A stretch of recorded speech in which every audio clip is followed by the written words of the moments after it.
Meu nome é João Doim, eu sou do PT de Franca e eu acho que eu talvez tenha recebido esse convite, foi através da FIO que eu recebi esse convite para falar sobre a história do PT e sobre os 32 anos de história do PT, e eu curiosamente tenho 32 anos de idade do PT. E em algumas outras ocasiões eu tive a oportunidade de expressar um pouco a minha impressão e o que eu consegui absorver a respeito da história do PT. A gente é bastante mais acostumado, quando tem esse tipo de fala, a ouvir um fundador do PT, né? E a ideia, o lugar comum, né, é que o fundador do PT ele vivenciou a história do PT, então foi através de seus olhos que ele aprendeu como é que funciona essa história, o que é de fato, né, nada como a prática, nada como viver a lida, a militância política para você aprender de fato. Agora, uma coisa que acontece em outras gerações, que não são fundadores do PT, é o fato de que eu me filiei ao PT aos 16 anos de idade, né? Então, hoje eu passei a metade da minha vida militando no PT, eu tenho 32 anos. E eu iniciei no PT em 1996, né, junto com uma série de outras pessoas mais ou menos da minha faixa etária. E o curioso sobre isso é que você precisa estudar o que aconteceu antes para você poder se apropriar disso na sua militância e na construção. Então, para quem não viveu a fundação do PT, precisa de saber como é que eu vou conhecer a história do PT se eu não estava lá na fundação, né? Então, isso é um exercício muito importante para qualquer um que se filie ao PT, né? Não basta apenas ter um ano de filiação para ter essa luta. É preciso uma imersão, né, nessa história através dos seus documentos principais. E aí, eu não sei se existe interesse, eu não vou fazer muita citação que deva ser anotado, mas de tudo que eu vou falar, o que talvez pudesse ser anotado por alguns de vocês, fossem alguns documentos que eu considero bastante importantes para entender essa nossa história, né? O primeiro deles seria a Carta de Linz, de 1979, e aí lembrando um pouco da figura e da liderança do companheiro presidente Lula, né, que é uma figura extremamente dedicada desde sempre, né, uma figura, enfim, não precisa ficar falando muito do Lula, mas vale lembrar que o Lula era trabalhador do chão de fábrica e não era convencido que ele deveria ser sindicalizado, de que ele deveria militar no sindicato, mas em algum momento ele foi convencido disso, porque o Lula é uma pessoa com a mente aberta para aprender sempre, né? E isso aconteceu em relação à vida partidária também. No primeiro momento, não só o Lula como os companheiros, não eram convencidos da importância dos trabalhadores fundarem um partido político, né? E aí é um processo que acaba convencendo o Lula, sobretudo no processo da greve de 79, que demandou um grande esforço de organização política, que inclusive ensinou muito da nossa forma de nos organizarmos até hoje politicamente, que veio da origem à CUT logo em seguida. Mas é interessante que o espírito desse momento está muito expresso na Carta de Linz, que depois viria, né, que deu o start para que o PT fosse, no ano seguinte, em 1980, fundado de fato. E aí, a outra dica, o Manifesto de Fundação do PT é um documento importante para todo mundo que é afiliado, né? Ler o Manifesto de Fundação do PT. Como o Pedrinho falou, o PT surge, mas surge de pessoas que já lutavam dentro do campo da esquerda, né, antes da existência do PT. E aí acho que vale frisar um pouco sobre a história das ideias socialistas, né? O ser humano fala nisso já faz séculos, e a gente tem registro de fato disso desde o século XVI pelo menos. E essa história é o patrimônio do ser humano, não é patrimônio de ninguém, de nenhum país, de nenhum partido, né? E o PT representa um momento muito importante do avanço das ideias socialistas, né? Um momento clímax dessas ideias, obviamente, é a Rússia, a partir de 1917, mas a gente repara que nas sínteses do campo socialista, elas avançam na China, né? Então, muitos dos erros do Stalin e de tudo que aconteceu na Rússia não são cometidos na China, né? E muitos outros erros são, inclusive, erros novos. Mas, dando sequência a isso, Cuba avança muito as sínteses teóricas que a gente construiu na China, né? E talvez uma das mais importantes seja o conceito de frente ampla, né? Que não dá para você matar todo mundo, então você precisa de pensar como que você vai fazer isso. Nós somos uma disputa séria, que tem vidas em jogo, mas eu preciso de sínteses que me permitam, né, através de um debate político, agir da melhor forma possível. Né? Então, isso daí é uma síntese teórica que na China surge, é importante, e em Cuba você já deixa de cometer uma série de erros. E assim sucessivamente. E dentro da história dessas ideias, o PT tem um papel muito importante. Então, o PT é um partido muito importante do campo socialista, talvez hoje seja a maior referência do campo socialista no mundo. Claro que aí precisa de fazer um parênteses para a questão do PC chinês, que é o próprio Estado chinês, que é a próxima. Mas aí é a questão da importância política em si, o poder em si. Mas do ponto de vista do avanço das ideias do socialismo, o PT talvez seja mais, talvez não, certamente é mais importante do que o PC chinês. Né? E aí é importante frisar dentro desses avanços que a gente quer construir um socialismo democrático e que não custe a vida das pessoas, que as pessoas possam estar submetidas a um processo de disputa no campo das ideias, um processo de convencimento. Então a gente vai disputar o coração e as mentes das pessoas. Né? E isso sempre apontando, reafirmando o socialismo democrático. Né? Parece um detalhe, mas não é apenas um detalhe. Né? Então, um agrupamento que se diz, de fato, de esquerda, a hora que ele fala assim, o PT é contra a pena de morte, porque o Estado não pode decidir sobre a vida de um ser humano. Isso daí é uma questão muito importante. Inclusive tem pessoas que ficaram muito contrariadas quando dessa deliberação partidária, por entenderem uma outra forma de construir a luta no campo da esquerda. Então tudo isso é muito importante entender que a gente representa uma forma de fazer política que se baseia em embate no campo das ideias. A gente gosta de vir aqui discordar, pôr o dedo na cara, reclamar o debate. E foi assim que a gente foi forjado, a gente fazendo um embate no campo das ideias e aprimorando as nossas síntese. Então eu acho que, no primeiro momento, entender a grande importância do PT na história das ideias socialistas, do campo socialista, digamos assim, acho que é a primeira atração, né, de uma pessoa indignada com a justiça que resolve militar e aprimorar politicamente.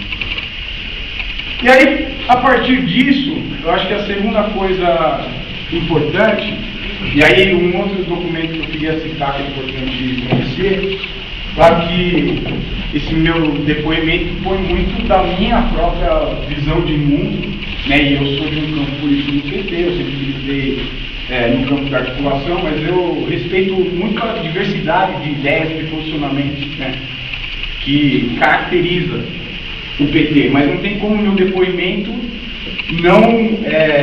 não expressar a minha trajetória e o campo no qual eu sempre atuei, mas isso não sem respeitar muito todos os outros agrupamentos e toda a contribuição de todos os militantes. Mas aí eu queria citar a importância do documento chamado Manifesto 113. Né? O Manifesto 113 é o primeiro documento do PT que aponta o PT como instrumento estratégico de transformação da realidade política no Brasil. Então você tinha outras linhas no PT, né? Você tinha linhas que poderiam, não se sabe, né? Não se tem certeza, mas poderiam desaguar na dissolução do PT, né? No PDT, na construção de um socialismo sem trabalhador, ou talvez no PMDB, enfim. Existiam forças que caminhavam nesse sentido.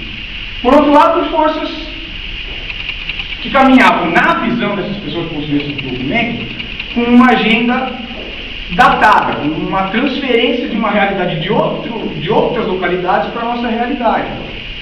De uma outra forma, que é legítimo você pensar assim, mas era uma outra forma de construção da disputa do nosso campo no Brasil. No meio disso tudo, uma série de companheiros que resolvem a ponta não. Nós não temos nem que dissolver uma legenda que talvez tenha mais força e nem que copiar modelo nenhum. Nós temos que construir as nossas sínteses, mas nós temos que afirmar que o PT é o instrumento estratégico de transformação da realidade política a favor dos trabalhadores e a favor dos desfavorecidos no Brasil. Então esse documento é muito importante, ele está na origem da corrente na qual eu militei, como está na origem da articulação de esquerda, como está na origem de argumentos que não se comportaram enquanto correntes ou enquanto tendências dentro do PT. Então é um documento importante para conhecer a história do PT. E um outro momento importante que eu citaria é o 5º Encontro Nacional do PT. A resolução sobre socialismo do PT, que a gente trabalha para ela até hoje, são as resoluções do 5º Encontro. Então, nos outros momentos em que a gente voltou a debater isso, o que se aprovou foi a reafirmação das resoluções do 5º Encontro Nacional. Então, a discussão mais aprofundada até agora, infelizmente, a respeito desse tema é do 5º Encontro. Eu digo infelizmente porque, após isso, nós passamos por um processo de disputa muito intensa no PT, em que formas legítimas de pensar achavam que a gente precisava de ter um comportamento mais puro, mais PT com PT, mais fazer uma disputa mais pura, e tinha outros setores que achavam que se a gente não fizesse alianças, a gente não ia conseguir eleger o Lula, e que aí, claro que fazer um governo de coalizão tem todos os senões de fazer um governo de coalizão, mas para a gente o que era mais estratégico era dar um mandato para o companheiro presidente Lula. E aí isso, claro, ia ter ganhos. Isso foi pauta das 3 gestões do Zé Dirceu na presidência nacional do PT. E teve mudança de posição, teve grande embate ideológico, teve enriquecimento de várias posições sem mudar de posição. E dentro desse período, eu penso que o binômio Walter Pomar e Zé Dirceu construiu um embate ideológico lindo que merece ser sempre reavivado, sempre revisitado, porque sempre vai acrescentar.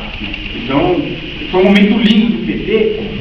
E no segundo Congresso Nacional do PT, quando o PT aprova eleições diretas para presidente, que é muito bom para o conhecimento do PT como instituição, né? Você saber que um filiado tem voto direto para presidente de todas as instâncias, isso é muito positivo. Porém, quando o PT faz isso, nesse momento inverte a lógica, e aí você primeiro elege a sua direção para depois discutir o programa.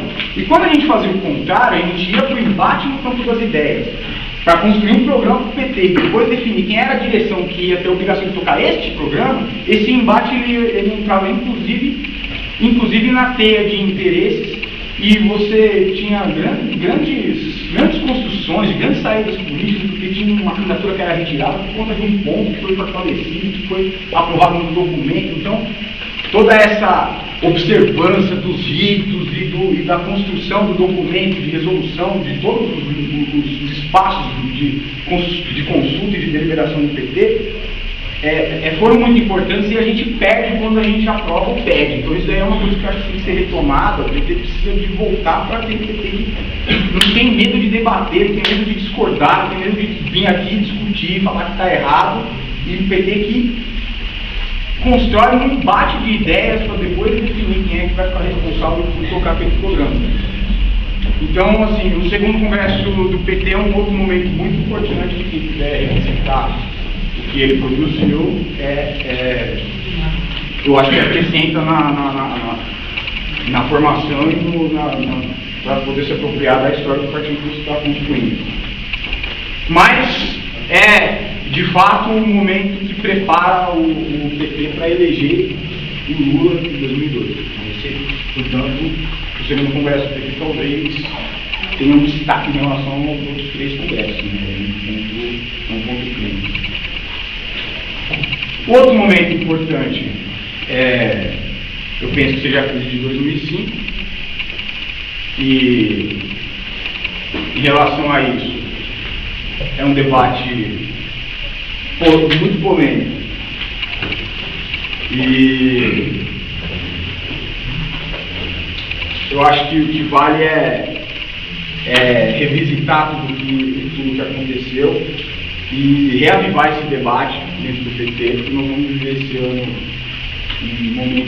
um ataque muito grande, especialmente das 5 famílias do sistema de comunicação, mas da elite colonizada de uma forma geral, e a gente precisa de pôr as cartas na mesa e debater isso com um pouco mais de franqueza, né?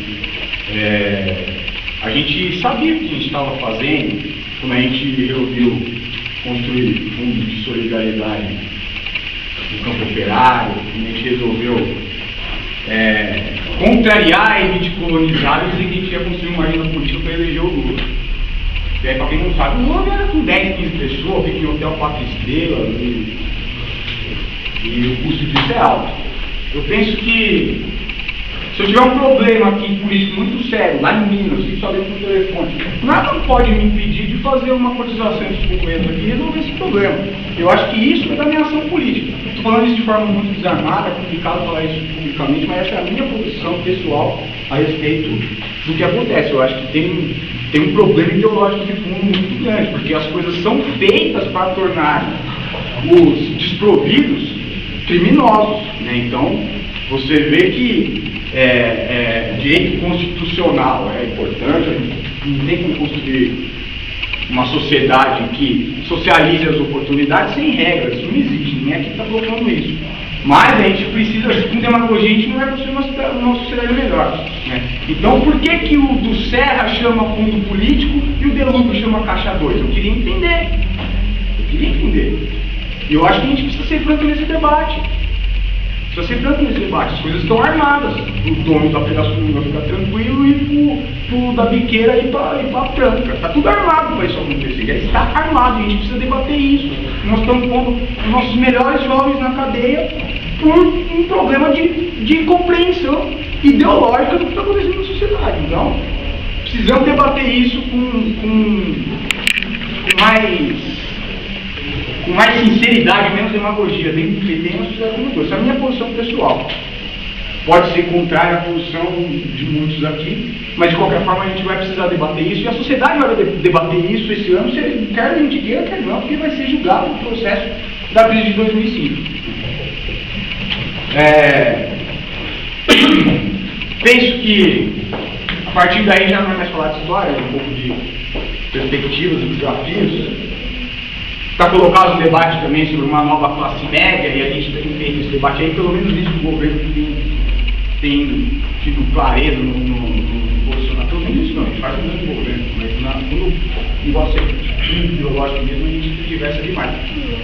Mas essa questão de ter uma nova classe média ou é a classe trabalhadora que melhorou um pouco suas condições porque elegeu um governo no seu campo? Eu acho que esse debate ele vai permear nossas construções aí no próximo período. E aí, também falando de perspectiva, a gente precisa de fazer, o PT precisa de poder debater o governo. Nós construímos um governo de coalizão, é difícil se movimentar no governo de coalizão. Agora, a gente tem que saber que o PT precisa de disputar esse governo de coalizão. Nós não podemos ficar amarrados, nós elegemos esse governo, não podemos falar nada. Não, a gente precisa disputar esse governo de coalizão, senão os rumos desse governo não vão participar da tomada de decisões que vai dar os rumos do governo. O governo de coalizão tem que ser disputado ideologicamente, tem que ser disputada a concepção que as pessoas pensam, que as pessoas sentem todo dia. A gente precisa disputar a hegemonia, a direção desse governo, né?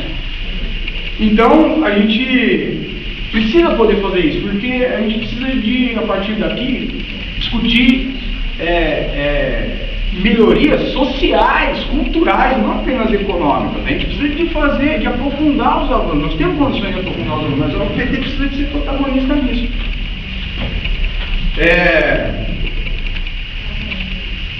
Eu acho que nesse sentido, saber separar algumas coisas, né? Saber separar. Nosso candidato a prefeito, nosso candidato majoritário, é aquela pessoa que a gente vai escolher para nos representar num momento de disputa. Não é a hora de militar e de construir o que a gente pensa naqueles 90 dias de campanha, é a hora de disputar o voto. Nós temos que disputar o voto das pessoas. Então a gente vai escolher o mais palatável, segundo o que a gente está entendendo da sociedade, e isso é um momento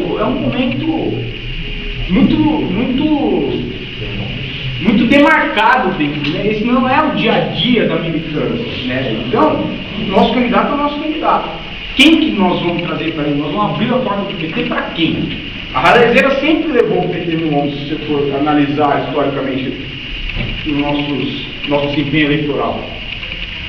O PT no governo do estado de São Paulo, que a gente não consegue crescer na classe média eleitoralmente. Por isso que o Haddad é o candidato. Porque ele dialoga melhor com essa elite que precisa crescer. Pelo menos 10% nós não vamos crescer. Eu não tenho certeza de for em São Paulo, mas vamos lutar com todas as coisas para governar. Agora, a chave de tudo é isso. Se a gente põe um maloqueiro lá, a gente se ferra. Porque é simples, velho. Mais da metade da Ralezeira já voltava e vai voltar, entendeu? E esse setor, essa elite colonizada paulista também é super unida. A gente não parece simples crescer 10 por causa de 10%, a gente não tem força para crescer esses 10%. Agora, uma coisa é a nossa disputa eleitoral, a outra coisa é a Ralezeira sempre sustentou o PT, mas a Ralezeira não tem voz para dirigir o PT. E precisa ter, a gente precisa fazer essa reflexão, a gente precisa ver esse salto de qualidade, a gente precisa abrir as portas do PT para uma outra forma de participação política. Porque o operário, hoje em dia, meu amigo, o operário não é o ralé.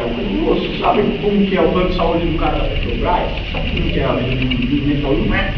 Não é. A gente precisa ir para dentro, a gente precisa ir para dentro, nós temos que abrir as portas do PT para que a gente falou nos nossos documentos, que a gente ia atrás dos desprovidos e a gente ia poder construir um instrumento que ajudasse a organização política dos mais desfavorecidos. A gente falou isso aí lá atrás. E de repente, no meio do caminho, a gente foi se distanciando dessa ainda porque a gente ficou preso na palavra operário. Não é essa a questão. A questão são os desfavorecidos. É quem precisa mais de educação para isso. Ele não pode deixar de cumprir o seu sino. Então, mais ou menos é assim que eu pude perceber a história do PT ao longo dos meus 16 anos de militância. Eu espero que tenha contribuído em alguma coisa. E quem quiser fazer qualquer tipo de contribuição, questionamento, pode ficar à vontade, que se eu tiver condições, eu vou tentar dirimir da melhor maneira. Muito obrigado. Só um minuto.